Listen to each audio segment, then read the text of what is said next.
Alors, nous corrigeons ici l'exercice 3 de la fiche sur les exercices de probabilité. Alors, on vous dit qu'on tire au hasard une carte dans un jeu de 32 cartes, un jeu classique de 32 cartes. Alors, si vous ne maîtrisez pas très bien le jeu de 32 cartes, je vous invite à regarder l'exercice 37, page 310 de votre livre. Et je vous ai remis en fait ici l'ensemble des cartes qui correspondent à un jeu de 32 cartes. Donc vous voyez, vous avez 8 cartes de carreau, 8 cartes de trèfle, 8 cartes de cœur, 8 cartes de pique. Et à chaque fois, donc ça s'appelle des couleurs, hein, donc on a 4 couleurs. Nous avons le carreau et le rouge, ce sont deux couleurs mais qui correspondent au rouge, et nous avons donc le trèfle et le pique qui sont deux couleurs qui correspondent au noir. Et à chaque fois que vous avez une couleur, vous avez toujours l'As, le 7, le 8, le 9, le 10, valet, dame et roi. Voilà. Donc il y en a parmi vous peut-être qui sont pas très familiarisés à ça. Il faut que vous connaissiez les jeux de 32 cartes parce que vous pouvez avoir un exercice dessus.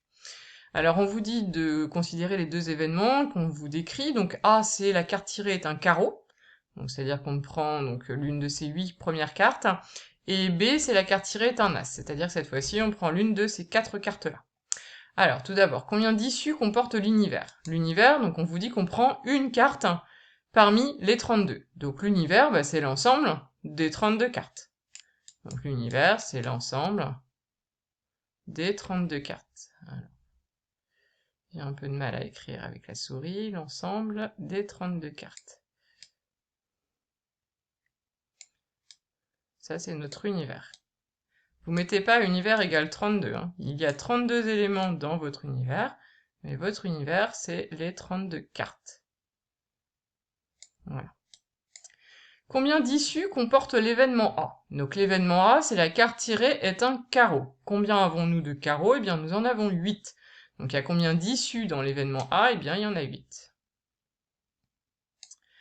Ensuite, on vous demande comment peut-on noter l'événement? Alors, on lit bien, la carte tirée est l'as de carreau.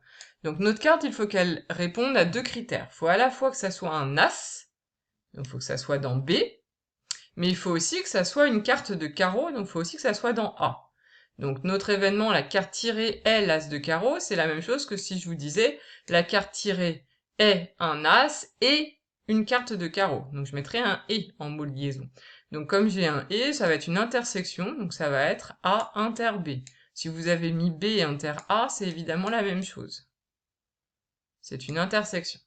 Donc la réponse, hein, c'est cette réponse-là. Ici, ça serait, si ça avait été A union B, ça aurait été la carte est un carreau ou la carte est un as. Et la dernière proposition, ça aurait été la carte n'est pas un carreau, ou alors la carte n'est pas un as. Ensuite, on vous dit, on parle de l'événement A inter B bar. Alors, c'est quoi A inter B bar? Ça veut dire qu'il faut être dans A et dans le contraire de B. Donc, il faut être un carreau,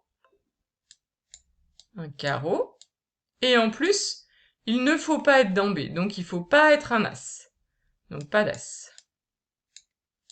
Alors, du coup, ça va être quoi comme carte si on regarde les cartes possibles? Donc, pas d'as. Donc, je veux être un carreau, mais je veux pas un as, donc du coup, je vais pas prendre celle-là. Et je veux être un carreau, donc j'ai ces 7 possibilités-là qui correspondent aux issues dans mon événement A inter B bar. Est-ce que j'ai le roi de cœur dedans? Ben non, puisque le roi de cœur n'est pas un carreau. Est-ce que j'ai l'as de carreau? Ben non, parce que l'as de carreau, c'est un as, donc il n'est pas dans B bar, donc ça va pas, on a dit qu'on l'enlevait. Et est-ce qu'on a la dame de carreau? Bah oui, la dame de carreau, elle est là, puisque la dame, elle répond bien aux deux critères, c'est-à-dire être un carreau et ne pas être un as. Donc la dame de carreau, c'est une bonne réponse.